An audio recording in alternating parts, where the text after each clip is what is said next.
at a crossroad, because these are issues that affect us in our daily work, in our daily lives, in virtually every sector of our lives, every sphere, be it at the village level, at at leadership level, at church level, at community level. So these values are very key. At our workplace, I always remember whenever I used to have something called appraisals at the end of the year, we appraise staff.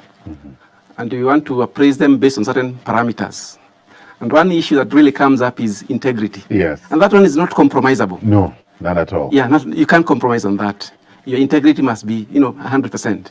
Because that way, then people believe in what you're doing.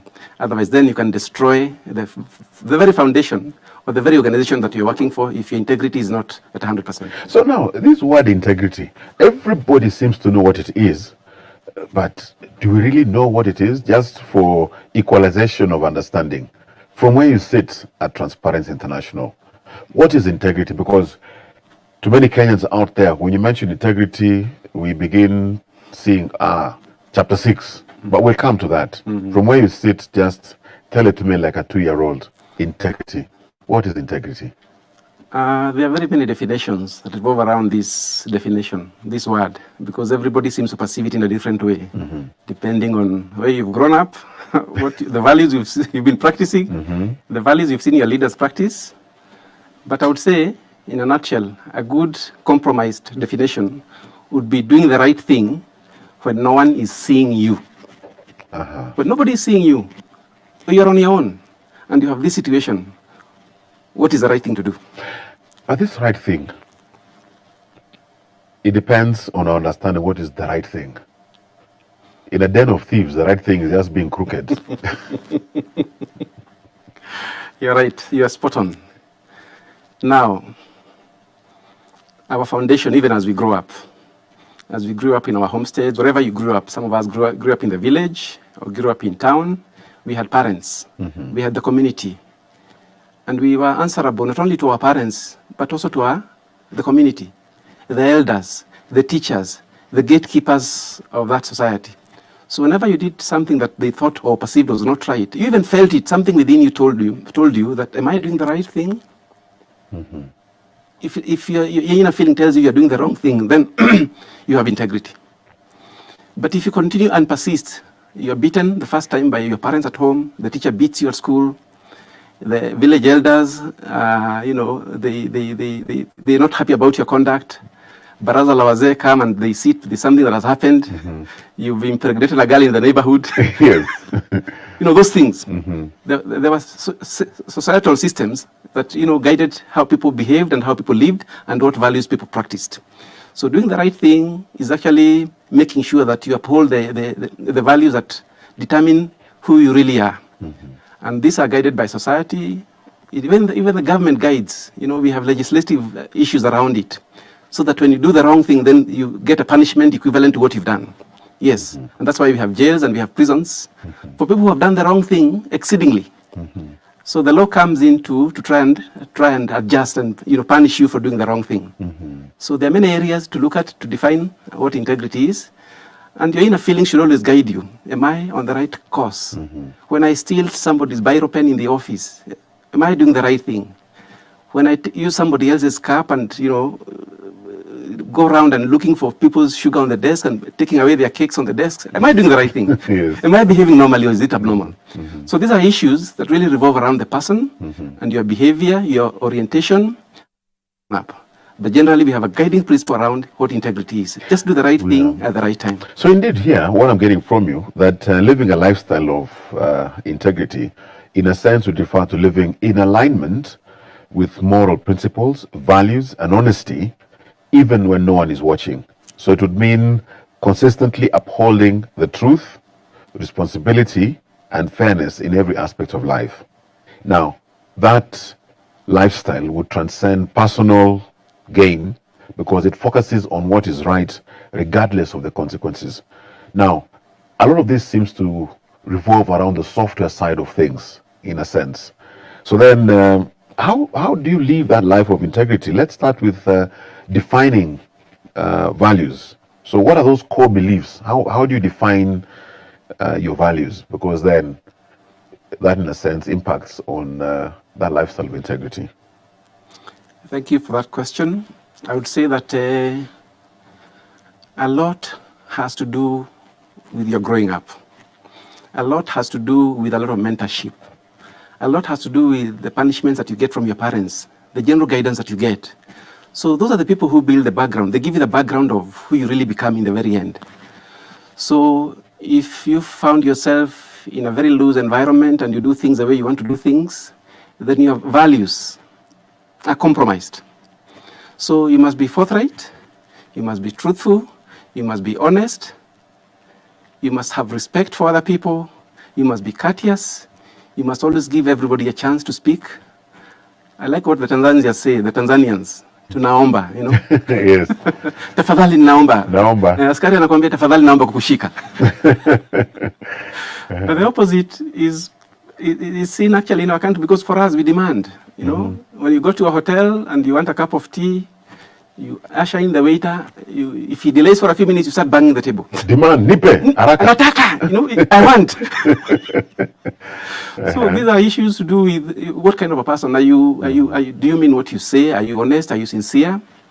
Who are you really? When you lift the veil, whom do you see? Whom do you really see?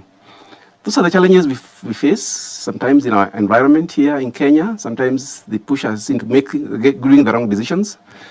Sometimes even, you know, during elections, I have seen people don't take time to study the candidates or to even profile them.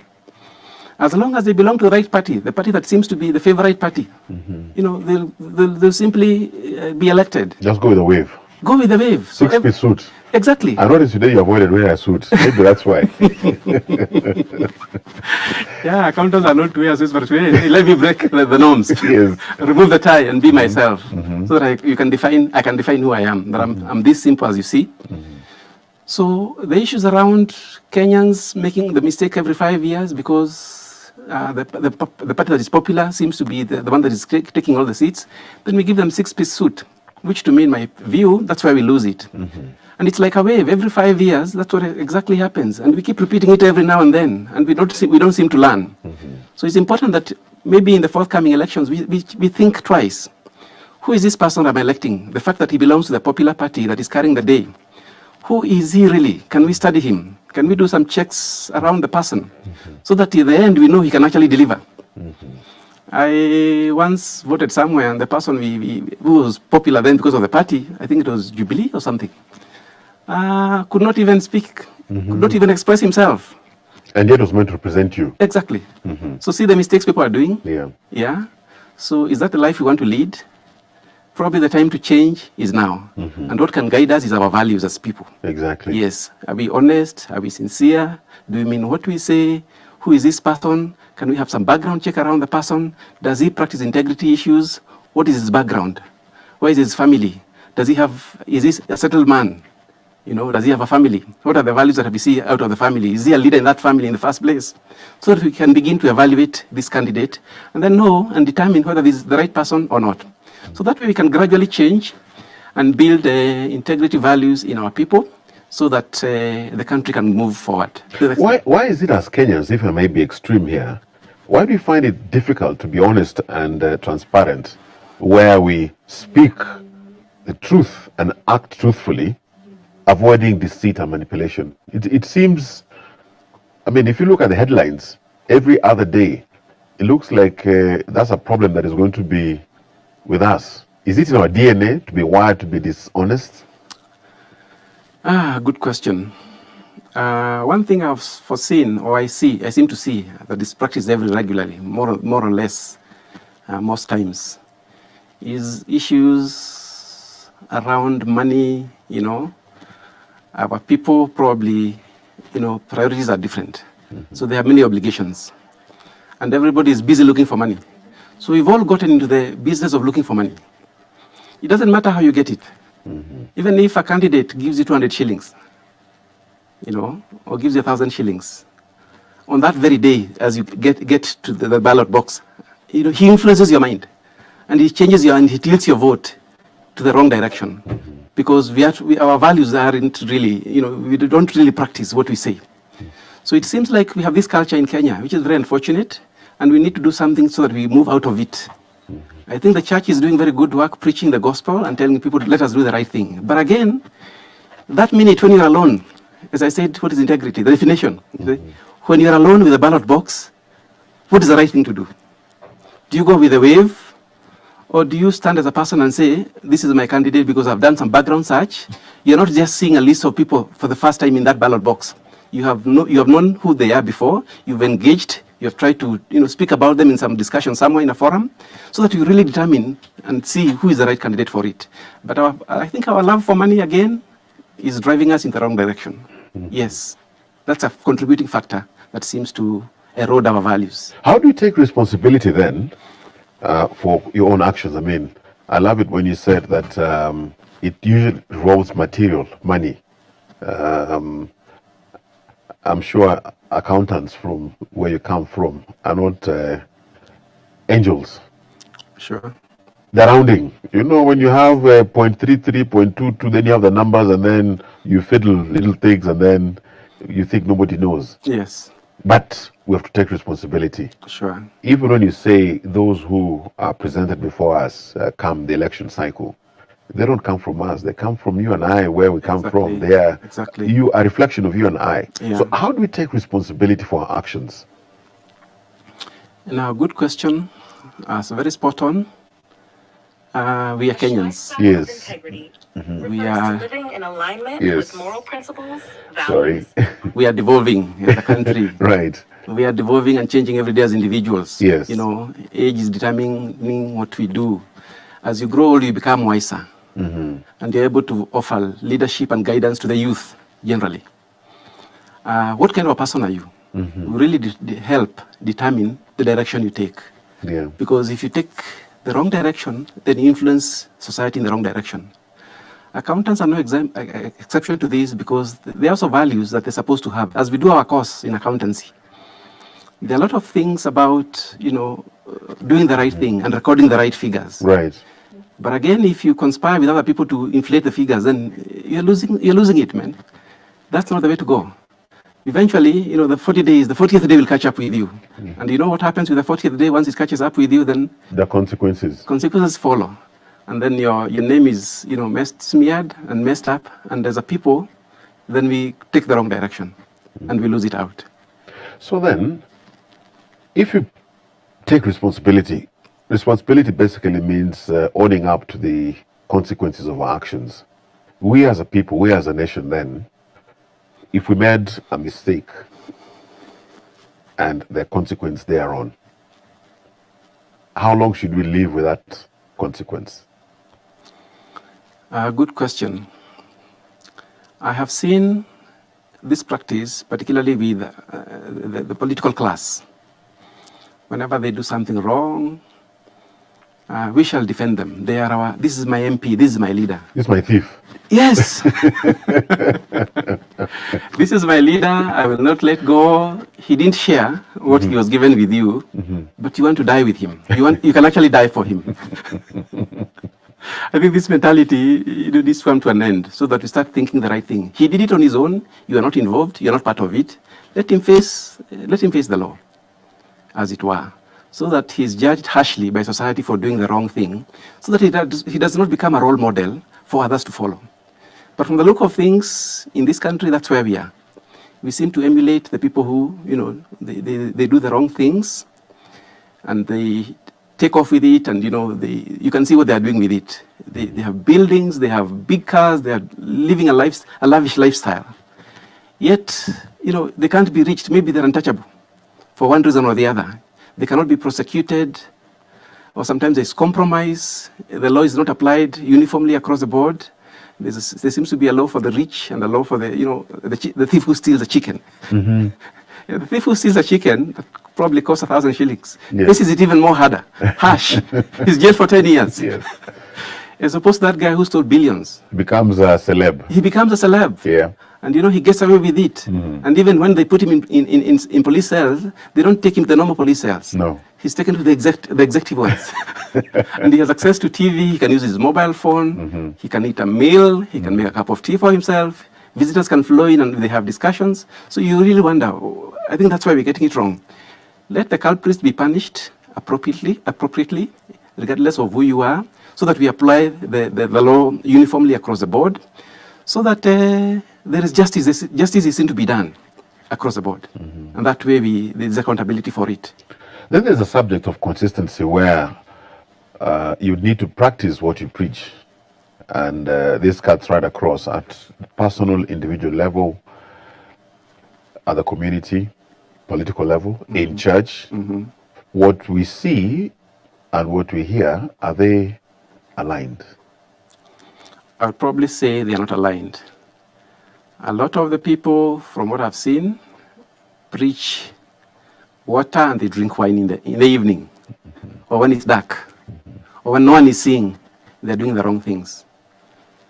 So we've tried to, the church has really tried to come in to impart those values. But again, it boils down to the person, who you really are. Who are you when you lift the veil?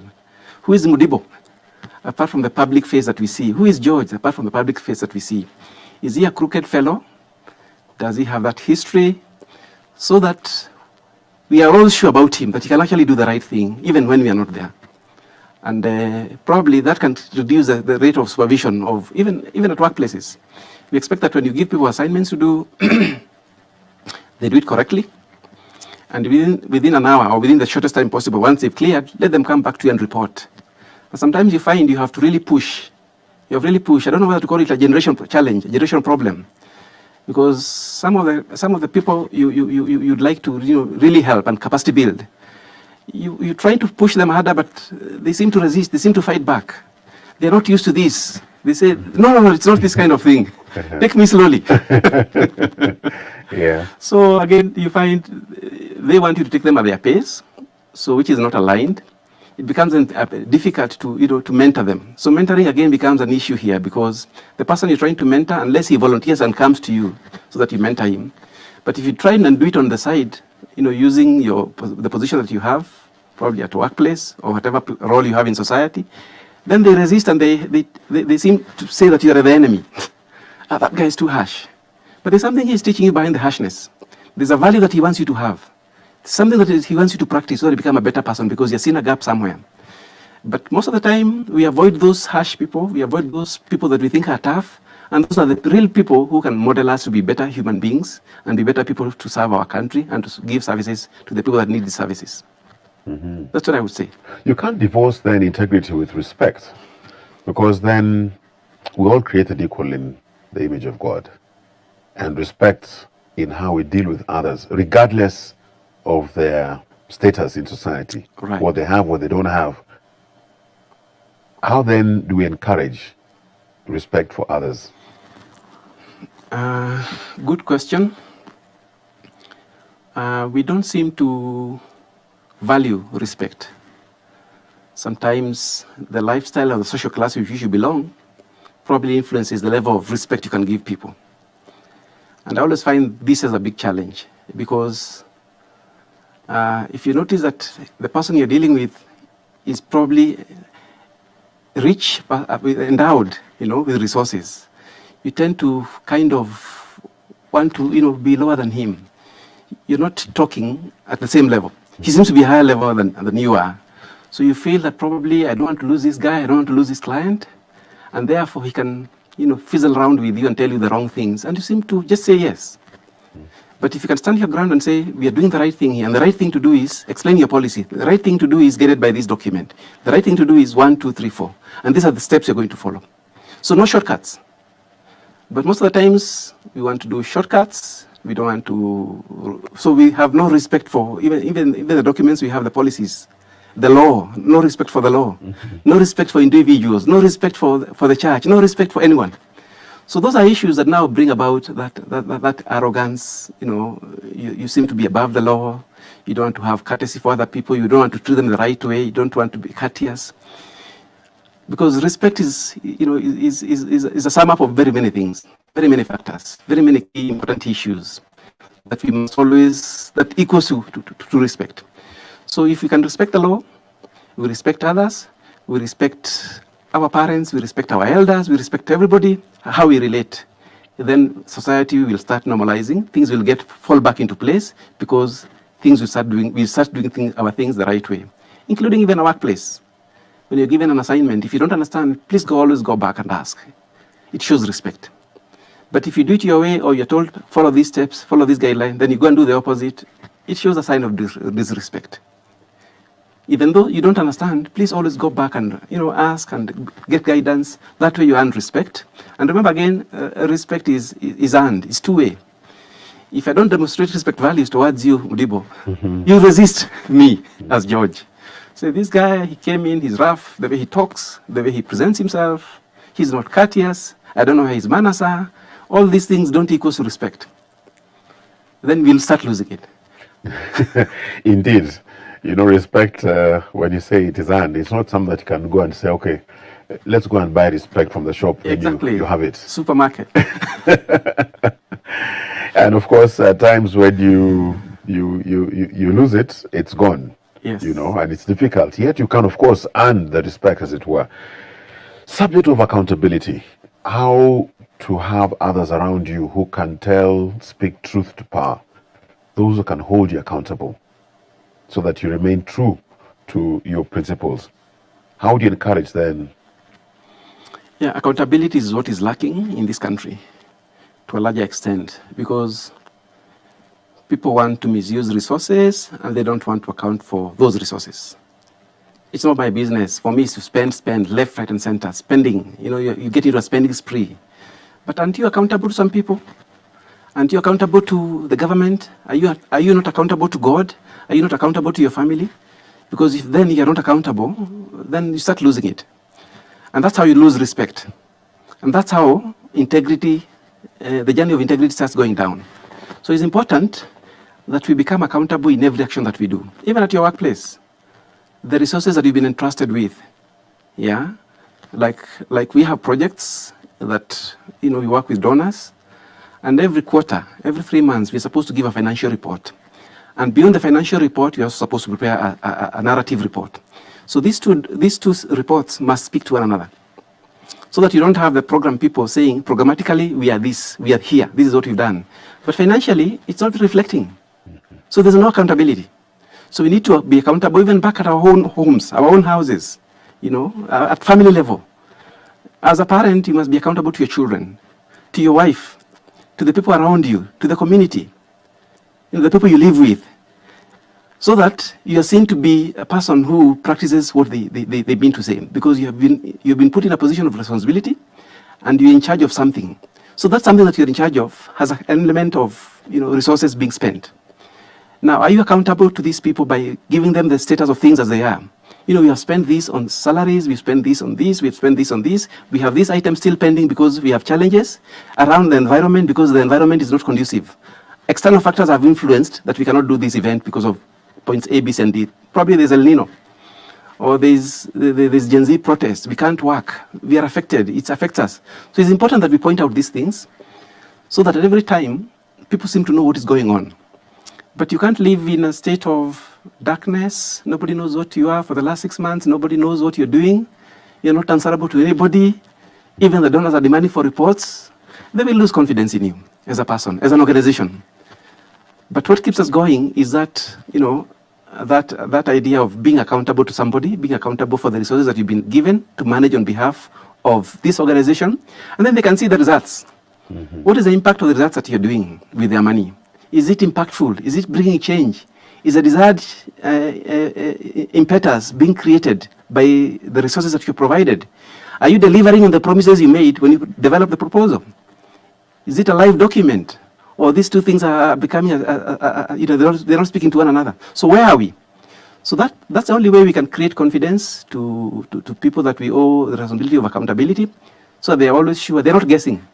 This guy, where did he go? He's disappeared 6 months down the line. You're the ones doing the phone calls and following up.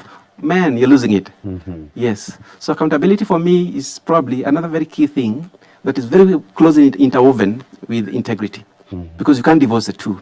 You can't divorce respect, you can't divorce accountability, you can't divorce, integrity as part of the package. Indeed, and now nurturing and inculcating that lifestyle of integrity at the personal level, because at the end of the day, communities again are made up of families, mm-hmm. people, individual, at the personal level. the place of self-reflection and commitment to that personal growth, because then when you evaluate yourself and say, I'm going to live a life of integrity, setting personal boundaries and standards for ethical behavior, what's acceptable, then of course practice discipline in decision making and avoiding the shortcuts that you spoke about.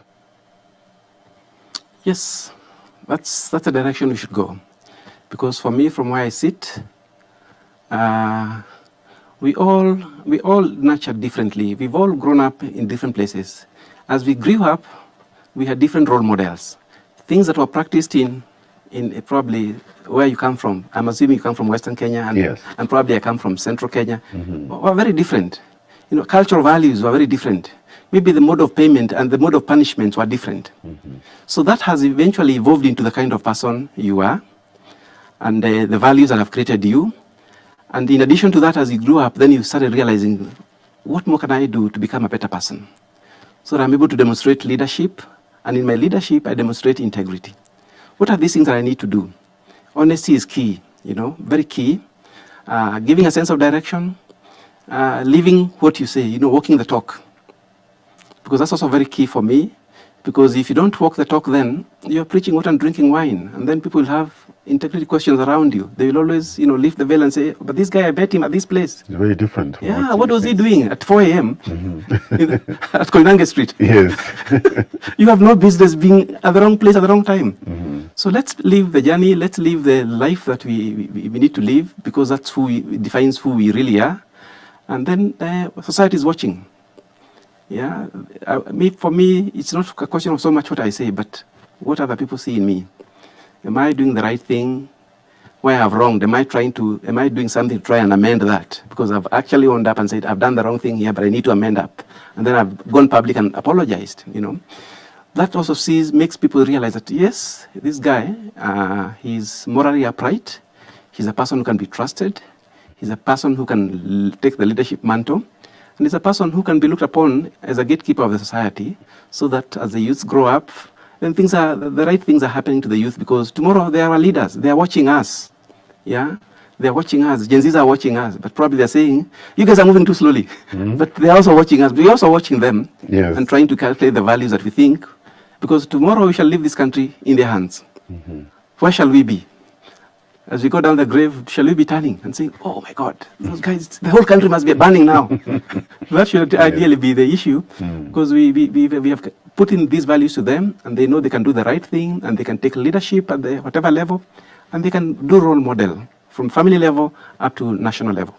And it's interesting you've brought about the subject of modeling, because at the family level, this is where we model integrity for our children and family members, and fostering open communication where honesty and respect actually is seen at the family level to make it dynamic, and reinforcing again the whole value of accountability and fairness in family decisions, because then that is where they actually get to see, have it practiced, and take it out from the family units. You're right. I think as we grew up, things are a bit different now from how we were during our times as we were growing up. These days, when you have the Gen Z in the house, they want to discuss. They'll put a question to you, Daddy. Why? Yes. Why? What is? We don't think they challenge your decision. Yes. We don't think that your decision is right, Daddy, because of 1, 2, 3, 4. So, depending on the person you are, you either hit the roof or listen. These are the two options you have. Either hit the roof or listen. If you listen, you evaluate. Once you evaluate, then you can model around your decision and say, sorry, I hadn't incorporated this element, but now I'm willing to incorporate it. So even though the decision is this, it could still remain with this, but you can modify it a bit in view of what you're putting in on the table, so that we can make a decision together. I've realized that these days it's not just a question of the dad, putting the rungu on the desk and on the table and saying, I have said. No. I think those days are gone now. They're gone. They're long gone. Right. So people are discussing, people are engaging and taking decisions in serious family matters, so that together they own the decision, so that if something was to go wrong, then the decision is nobody blames the other. But the father takes the leadership and probably gives guidance based on his experience and says, my idea is this. And I think even as the others contribute, he will still model around his decision and then see how he can flex it a bit in view of the points being brought up. But it has opened up a new space, a next space, I would say, for people to discuss serious family decisions that require not just one person, but everybody. So that you set some time aside for the family and discuss. Probably a Sunday afternoon or a Sunday evening, when everybody is relaxed, then you can sit and discuss these issues and agree on the way forward. Because the decision will affect all the lives of everybody in that homestead. And that's unlike before, when, those days when Daddy only spoke once. That's it. And that's it. And whether you take it, you'll have to live with it. Right. Whether you thought it was wrong or right, it didn't matter. But now it matters. It does. Yes. And here then comes the community, where to nurture that lifestyle of integrity requires that you lead by example in social circles, at work environments, and other community engagements. And supporting transparency, truth, and fairness, and fair practices in community matters. And advocating for justice, fairness, and equality within the community. And I guess this is where an institution such as yours, Transparency International, comes in, calling out, speaking truth to power, yes, and advocating for justice. Because then you want to disabuse the myth, can I call it that way, that justice is what you get when the decision is in your favor. Exactly. Good question again.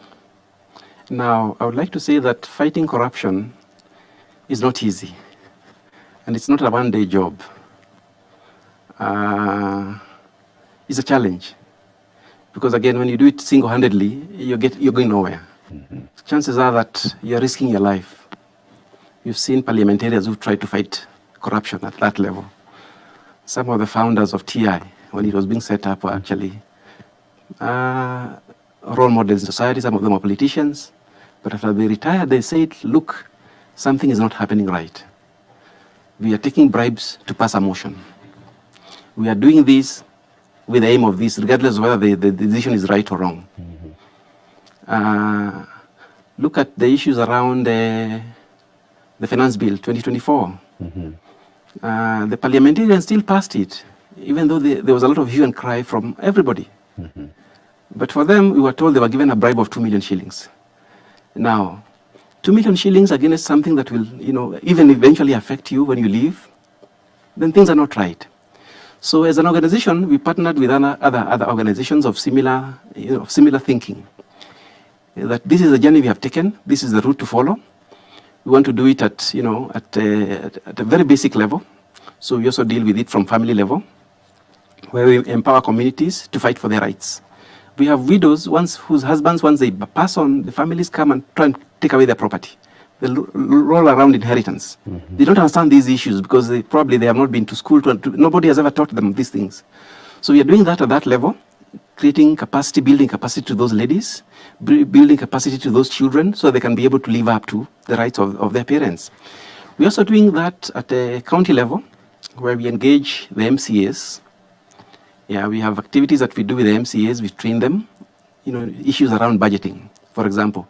Because I've said we don't know the background of these. These are political positions, regardless of your background. So you may not understand finances.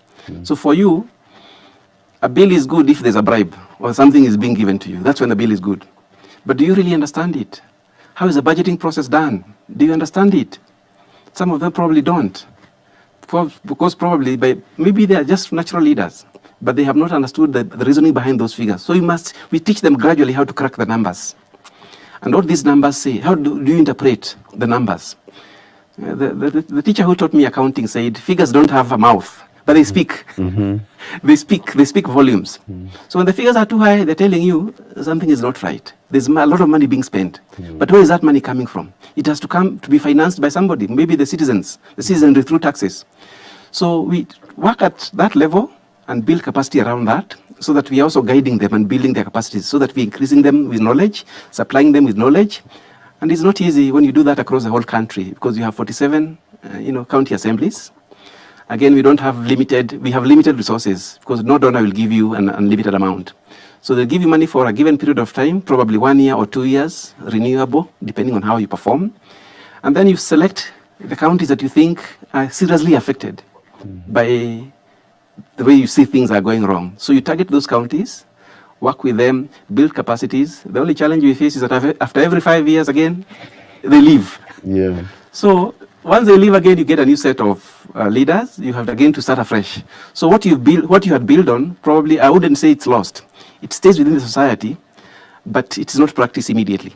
So you don't see the results immediately, but gradually, you change the society, the thinking behind the people. So once they have the knowledge, they can now start making the right decisions because they have informed, they have information around it, and they can become better leaders. That's what we are doing, and it's not easy. Speak to then how to uphold the rule of law, where we have the Constitution. Of course, then it's given life in the Acts of Parliament. That in itself was a process. But then the whole subject then of public participation. Whereas we hear there must be public participation.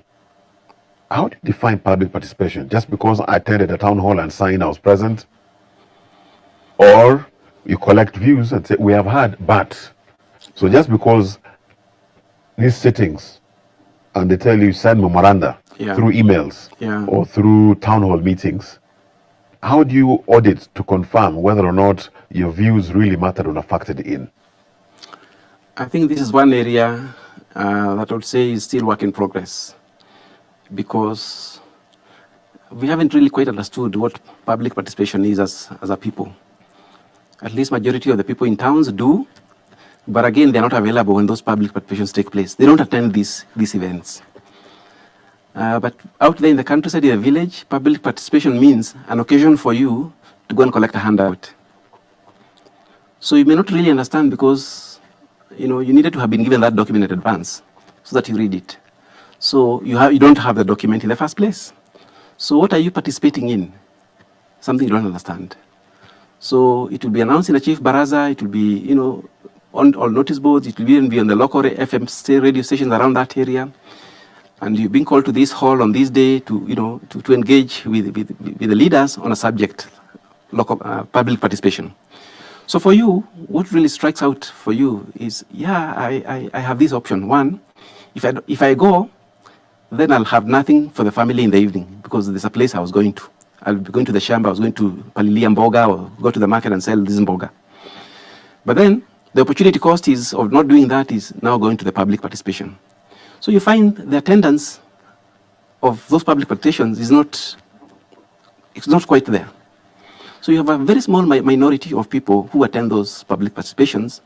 Number two, they don't seem to be understanding the issues. It's like a decision has already been taken outside there. I remember I attended one public participation in Thika, where I think the county government was interested in making Thika a smart city.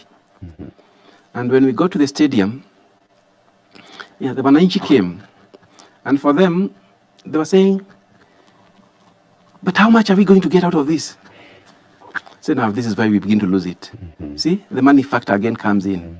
Two, there are a lot of traffic jams here. This is not a city. A city does not have a traffic jam. So probably what my thinking was, maybe we needed to build capacity in these people first, so they get to understand what is a smart city.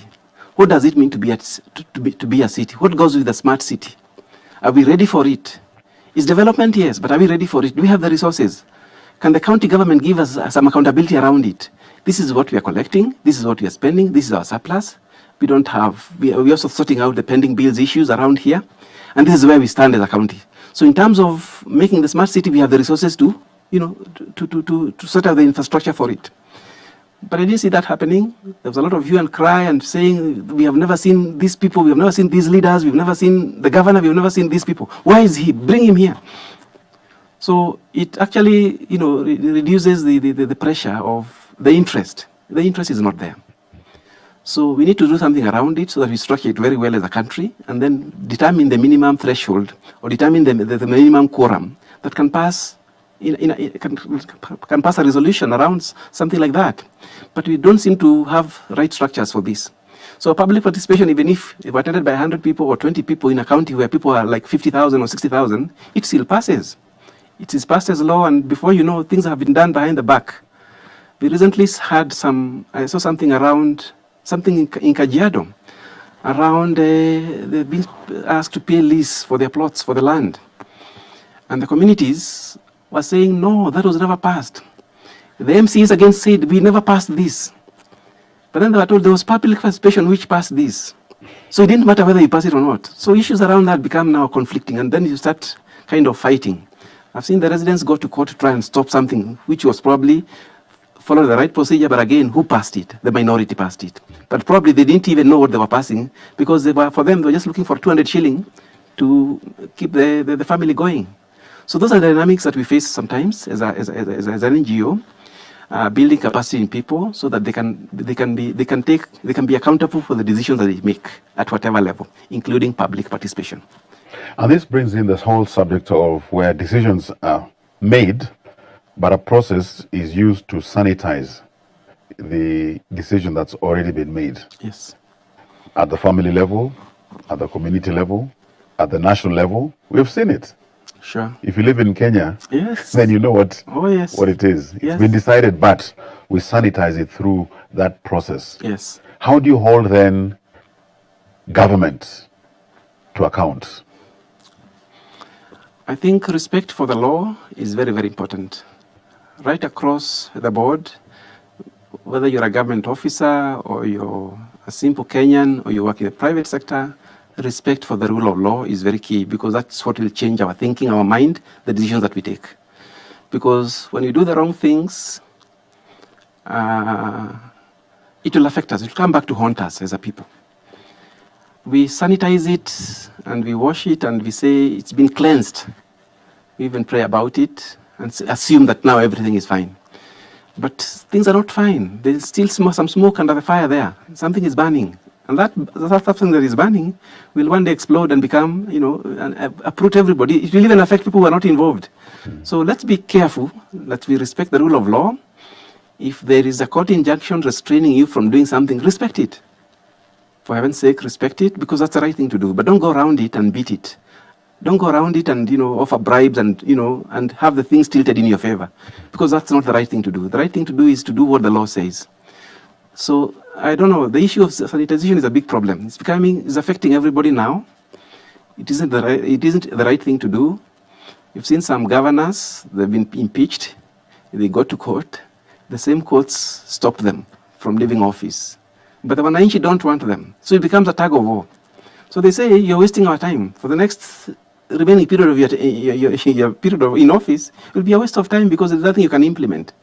So again, we find ourselves in a catch-22 where we are not going forward as a country because of issues around sanitization. It becomes a problem. It is an impeding problem. It isn't the right thing to do. So let's do the right thing. If the law has said, Wananchi say they don't want you, for heaven's sake, exit. Mm-hmm. Yeah, exit. That's the best thing so that the county can grow. Mm-hmm. You cannot be the problem in the county, because eventually you end up being a problem in the country. Yes, indeed. Indeed. Yes. Indeed. When one listens to even just this talk of ours, you can imagine it looks like we're living in a nation of gloom and doom. But there are benefits. Can we speak to some of these benefits of living a lifestyle of integrity? I mean, when you have trust and respect, because then people who live with trust and respect is something that will have as a benefit, because when you have that lifestyle of integrity, then you gain trust and respect from others. The corruption index for our country, Kenya, we were placed at number 31 this year. Is that good or bad? Is that 31% or 31 out of? 31 out of 150-something countries. Uh-huh. So when you are number 154, it means corruption is less. Uh-huh. But when you are in the top 20, top 30, then it means the level of corruption in that country is high. Now, Kenyans are being tagged, or, we have this behind our back that says corruption. There's a tag at the back. It precedes us even before you go. Even before you you're leave. a Kenyan, they know you're corrupt. Yeah, it's like we are now basically competing with the Nigerians. Mm-hmm. That used to be the norm for Nigerians. Now it seems like we are almost, at par with them. Because when a Kenyan is mentioned, then you think twice. Is this guy from Kenya? Then we have to be careful here. We must read that document twice, thrice. Take it to a lawyer. Mm-hmm. Because you don't know what clause they can use to to fix the deal in their favor. So integrity has many advantages. Despite the fact that our corruption index is at 31, we still have organizations, we still have some good people who are here. And these people, what they do is when they speak, they have a following. So it means when it comes to implementing something, it can be implemented easily without a lot of resistance.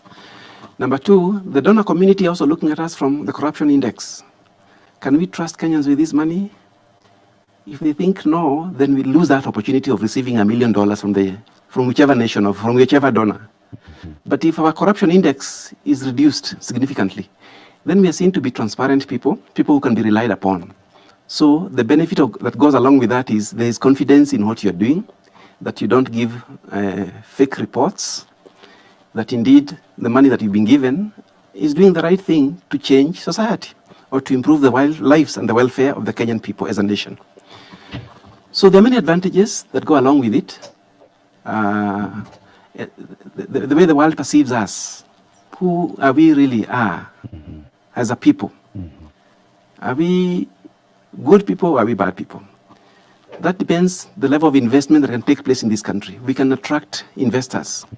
If they think that the government procedures of registering for a business or doing business in Kenya is expensive because of other overriding factors, then they will say Kenya is not a good investment destination because, first of all, you have to pay a lot of bribes to even have your company registered.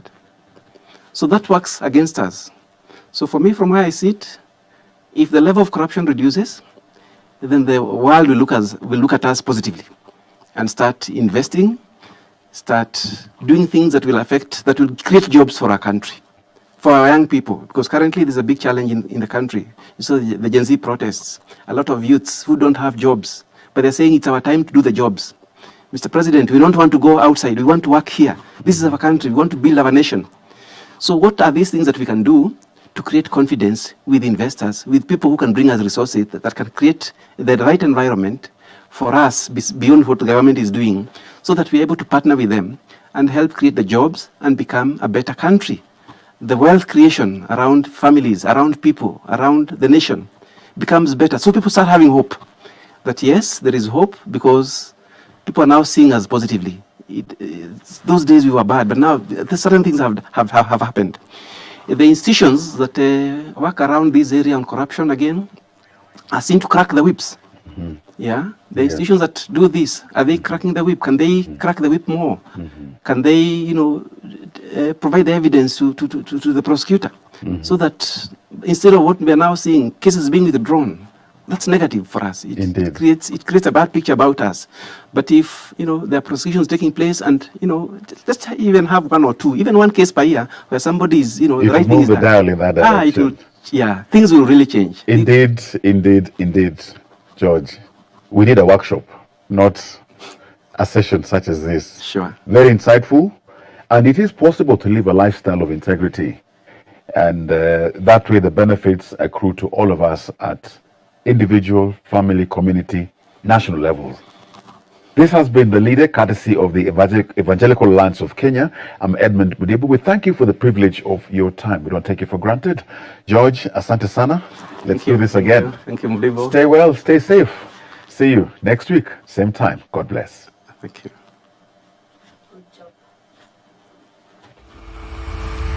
Thank you.